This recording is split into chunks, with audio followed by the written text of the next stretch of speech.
Okay. Hello, everyone. Thank you for coming. Happy Pride Month. Welcome to this teaching called Pride as a Protest, and we're going to be discussing active allyship for this Pride Month. This is a collaboration with Leeds LGBT Medics, which is really exciting. So it's good to see so many people here. Yeah.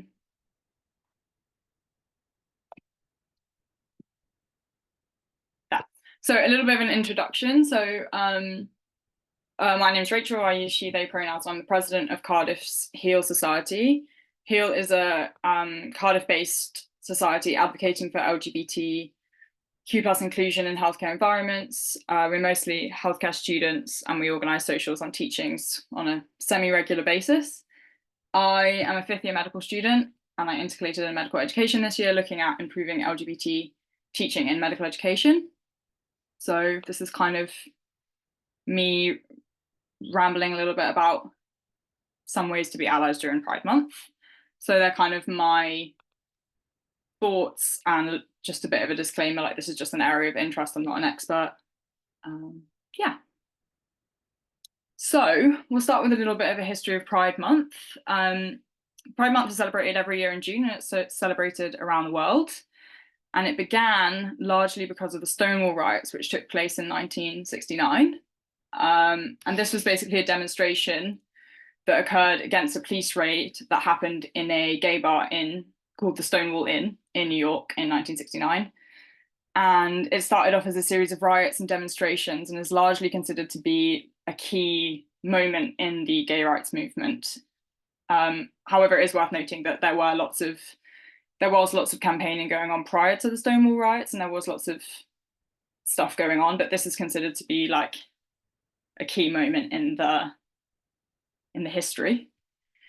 And basically this venue, the Stonewall Inn, was very popular with a lot of marginalized groups. And interestingly, this is because the inn itself was run by the mafia. So there was a lot of like police bribing going on, as in like, don't tell me off for what's going on here, such as like drug dealing. And that meant that sort of in an environment where gay clubs weren't allowed to exist, this one kind of slipped under the radar because it was being managed by the mafia. But because the mayor of New York in the 1960s was concerned about the city's image, there began to be quite a big crackdown on these underground gay bars that were popping up around New York. And basically, then on the 28th of June in 1969, a big police raid took place in this Stonewall Inn. And it turned violent because they were arresting a bunch of people unnecessarily. And then a year on from the anniversary of these riots, the first Pride marches started taking place in America in 1970. And then we now tend to celebrate Pride Month in June, with cities all around the world doing their Pride marches during June or around June. So I think the key thing here is that though Pride started off as a protest, it now has merged into both a protest and a celebration of LGBT people around the world. So this presentation will focus largely on tips for active allyship during Pride Month, which is June 2024. But there is a little bit of a warning that I will be discussing some transphobic and homophobic views. I'll try to remember to pre-warn you before we come to it, but feel free to mute me or turn me off or leave if you need to. Okay, so tip number one. A really important step towards allyship is to learn about LGBT experiences by listening to LGBT voices and learning about their lived experience. I think this is a really good, important first one to talk about because it's applicable to both LGBT individuals listening and people who don't identify as LGBT. Because there's a lot of letters in the LGBT acronym, and understanding different people's experiences, especially when we consider intersectionality with disability, race, class, whatever it may be, it's especially important to understand the voices of everyone involved in the community, basically. And it's a really good way to understand some of the current issues facing the people within the LGBT community, because for some people living in the UK, it may seem that there aren't many issues currently facing, because we have legally on paper, you could argue we have equal rights and things. So it's good to listen to people's actual lived experience and try and understand a little bit about where these inequalities are still perpetuated in our society. It's also important for a global perspective. If you're listening to the voices of other people who don't live in the UK, it can be quite eye-opening to understand that. Sorry, I'm just going to let someone into the waiting room. It can be quite eye-opening to understand that, you know, the experience in the UK is definitely not the experience of lots of LGBTQ people around the world.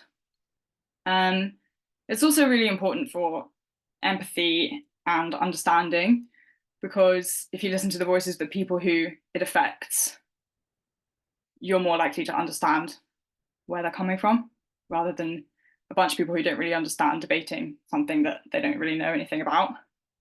I think it's important because if you listen to their voices, you're more likely to have a united voice, and send a united message that's sensitive to the actual needs of the community.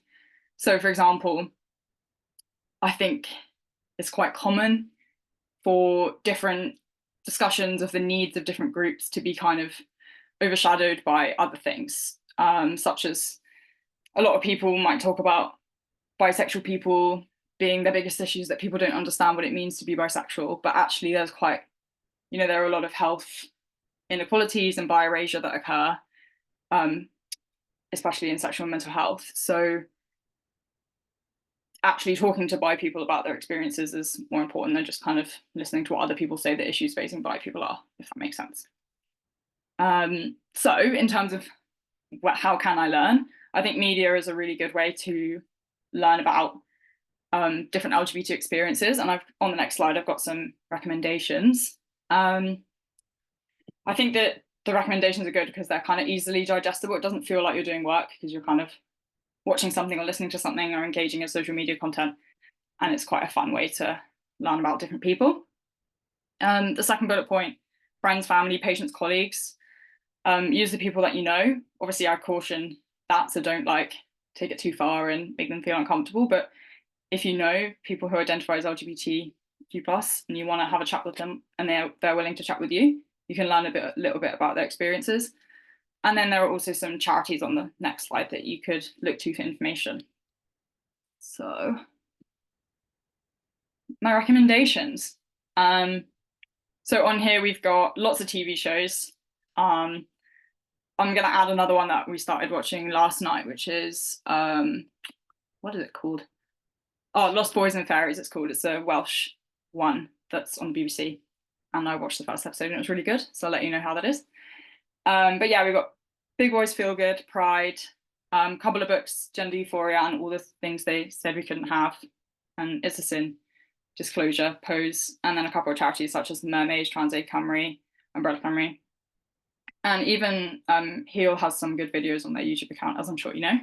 And you can even engage with some Instagram influencers and content creators, things like that. So that covers learn. Has anyone got any questions about that?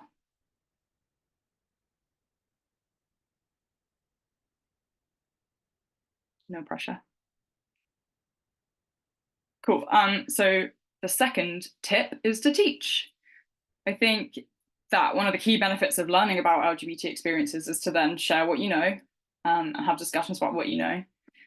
And with the knowledge that you've learned with tip one, you're able to notice things that aren't quite right or inequalities that might exist. And it's therefore a good thing to do to speak up about what you know and share what you know. Obviously, this comes with a caveat of if you feel safe to do so. You'd never want to put yourself in a situation where you feel uncomfortable to share what you know or have to out yourself or whatever it is. But it is a good thing to do, is to speak up and share stories of things that you have learned about.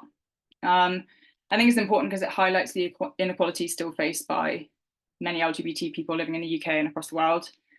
But it also can share positive and hopeful stories of LGBT lives, which is, I think, a narrative that's often missed in the media or in discussions in medical school or healthcare courses, for instance. It tends to be quite a negative, these are the issues kind of story. But I actually think that watching shows such as the ones recommended and lots of others, you can get quite a positive take, which is really important for sharing with people who might be exploring their sexuality or their gender or whatever it may be, to have some positive stories to hear and learn from, which kind of encourages an environment where you feel safe to explore your gender, sexuality, whatever. However, we have talked a little bit in HEAL about how it can be difficult speaking up about things that you've seen on placement, or especially in a placement environment is where we've had the conversations. So just know that you don't have to. You can still be an ally without teaching and speaking up. This is just a recommendation. Some ways that you could overcome some of these challenges that we've talked about, such as on placement being a sort of there's a position of power, perhaps, if you've seen a doctor say something that you're not happy with or you want to speak out against, but there's a bit of a power dynamic. Some other ways that you can still share your experiences and help others to learn. You could do it anonymously. A lot of universities have complaints procedures, or even anonymously in terms of like tweet about it or share the story online or anonymously share it with your medical school, whatever it is, whatever you fancy and what you feel comfortable doing. Or I think a really important way to talk about it and to help others learn about it is to do it in a more casual way. So, go for a coffee with a friend, have a chat about your experience. And I think this serves two purposes. You get some emotional support from the friend, hopefully. Your friend can offer you suggestions of what to do about something that you might want to speak out against. And it offers an opportunity for allyship from that friend or from whoever you've spoken to.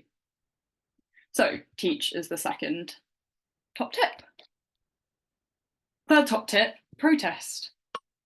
I think this is probably the most fun one. Another way that you can show allyship this Pride Month is to attend a Pride March. Most cities have a Pride March that's organised, and it's really easy to Google where your nearest one might be. And I've found some key ones for like big cities and ones near Cardiff. But yeah, if there's another city that you want to go to, most of them have Pride parades nowadays. I think the key benefit of this top tip is that it's fun. You're pretty much guaranteed to have a great day out. You can bring your friends along.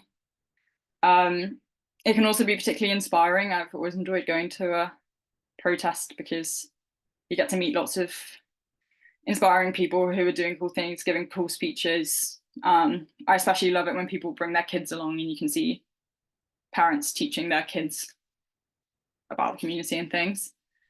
And I also think that it's particularly important in the current political climate, which we'll talk about a little bit later, but this definitely links to the title of the talk, which is Pride is Still a Protest. And a lot of corporations and money and sort of ticketed celebrities performing at Pride protests tends to go on nowadays. But I think that there's quite a lot of power in just ordinary people showing up and taking a stand and protesting for whatever it is that you're passionate about. So yeah, that's protest. Number 4, this is more specific to a healthcare environment. So this is to prepare. I think most of HEAL members would agree that comprehensive LGBT care in healthcare curricula is lacking. And I think that it's important as healthcare professionals to show allyship. You could look to prepare for inclusive practice. I've come up with a couple of ways that you could do that. Firstly, we've talked a little bit about it, but learning. So about LGBT experiences as point 1, but also about the health disparities and health needs of your local population. So look into, I don't know, if you've got a placement in GP or a hospital, what health disparities exist in your area, what common patients present, and what things do you think might be lacking. And I think closely linked to that is to reflect. So if you've been on placement or if you're going to start work next year, have a little look at what your experiences have been like so far, and maybe reflect on whether there's anywhere that you could be more LGBT inclusive, or somewhere that you've been working that you've noticed something now that you've learned more about different experiences and different health disparities that exist. The other thing is to advocate, and I think I'll speak more about this later, but there are there's the potential for you to, when you're working, notice some transphobic or homophobic practices taking place. And I think if you feel able, a great way to show allyship is to speak up and point out that certain things that go on in healthcare environments might not be particularly inclusive to LGBT individuals. The fourth point is to prepare, so to notice where an inequality might be and prepare for it. The example I was kind of thinking of in when I came up with this one is a lot of people talk about whether you can change gender markers on medical records and things. And I, for one, know that if I were to start practice next year, I wouldn't know how to do that. So it would be something that I would be looking to do before I started working, is to look into my health board and be like, okay, how do I actually do this for my patients? And how do I make sure that it's like something that I can just do without it being a bit faff? And I'm sure there are lots of other examples that you can think of, such as maybe like finding LGBT inclusive safe sex practice leaflets or whatever, mental health advice, having different community services at the tip of your fingertips that you know are LGBT inclusive. And then finally, demonstrate. I think this is a good one as well. If you feel comfortable and able, there are lots of different ways that you can show that you're an inclusive practitioner, show that you've been somebody who's attended something like this. A couple of ways could be wearing a pronoun pin if you feel able, or having a rainbow badge, or if you have a waiting room where you work, having trans flags or LGBTQ plus flags in the corner in the room, making sure that your leaflets use inclusive language, things like that would be a really good way to show that you're an inclusive practitioner. Yeah, so that's 4. And then finally, tip number 5, we're going to talk about voting in the least political way I can. So again, this is where earlier the little warning about discussions of transphobia come into it. In the last year, slightly over a year, the UK government has gone back on promises to block trans conversion therapy, announced plans to ban trans women from women's wards, blocked access to puberty blockers for trans children, and announced plans to amend the Equality Act. A lot of which are changes that have been directed at healthcare environments, especially the first 3. And a lot of these changes are aimed at over-medicalizing and pathologizing trans experiences and definitions of what it means to be trans. So a really key way I would argue to show allyship during Pride Month as a medical community is to speak up in this like quite politically charged and crucial time. Because historically, medical definitions have been used to control the rights of LGBT individuals. So for example, it wasn't until the medical community moved away from pathologizing homosexuality that the movement towards equality really progressed. And I think there's a sort of reversal of this happening with trans rights in the UK at the moment. So are we learning from history kind of thing? So a little bit more about each of these, just for if you fancy a little bit of extra information. Which one should I start with? So conversion therapy was first promised by Theresa May's government back in 2018. And then under Boris Johnson's government, there was a complete 180 U-turn. Basically, they were like, we will no longer be including trans conversion therapy in our conversion therapy ban. This is basically because people were arguing that parents could be criminalized for not accepting their kid for being trans, which people were arguing was not a good thing. So the problem with conversion therapy is that it assumes that being trans is an illness that can be cured and can subject children to psychologically damaging practices and risks them being victims of predators who are taking advantage of this. So for the government to go back on their promise to ban trans conversion therapy is quite significant and threatens the safety of trans and gender non-conforming children. The second one announced plans to ban trans women from women's wards. This was announced February time that they women will no longer be allowed in women's wards and single-sex wards.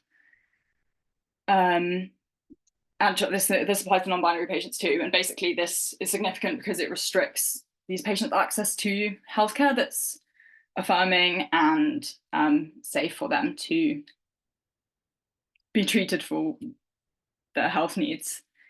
So quite a restriction on health equality for trans and non-binary individuals in the UK.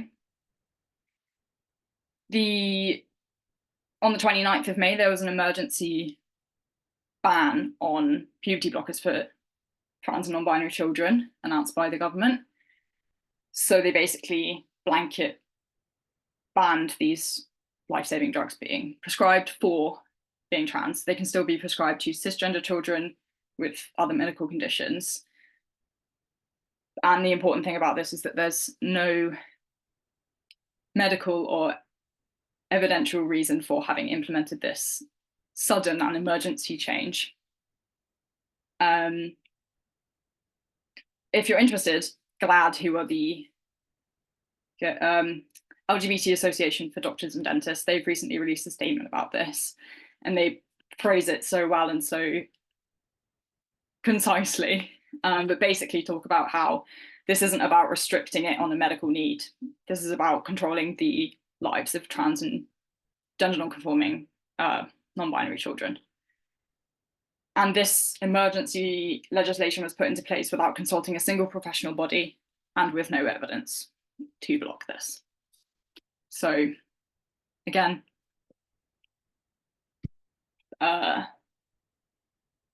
not great steps towards trans equality in the UK. And then finally, the Conservative government has announced plans to amend the Equality Act if they come into power after the general election on the 4th. And this basically, they're planning to amend the Equality Act to redefine the definition of sex. And for those of you who don't know, the Equality Act is a piece of legislation that prevents discrimination based off of a protected characteristic. And in my opinion, it's one of the most fantastic pieces of legislation that we have in this country, because it makes discrimination against people illegal, and it's one of the most well-defined ones that any country has, really. And it came into effect in 2010 and basically pulled together like hundreds of different pieces of legislation into one piece that employers have to follow. And so for it to be used to become more discriminatory against individuals is quite worrying, and is, yeah, really not ideal, and is also, yeah, basically being used for exactly the opposite of what it should be being used for, in my opinion. The other thing is that the plan is to change it to have some different biological definition of sex to be applicable in cases to ban. Basically, the idea is to ban trans people from different spaces. But also, it's, how do I phrase it? This definition of biological sex is going to be interesting to see what comes out of it, because it has the potential to impact both trans and non-binary individuals and intersex individuals. So not a great time. So in terms of being an ally to LGBT community, without being too political, I would encourage you to look at who you vote for in the general election and advise that these are changes that the Conservative government have made recently and plan to make if they come into office, but that Keir Starmer's government hasn't promised anything more positive, really. It has announced that it will support the banning of trans women from wards, and it backs the CAS review, which is this review that has basically led to this blocking of access to puberty blockers for trans children. So that's voting. Just a little bit of information for you. That's my 5 tips. Thank you for coming. I'll stop the recording so that people can ask questions.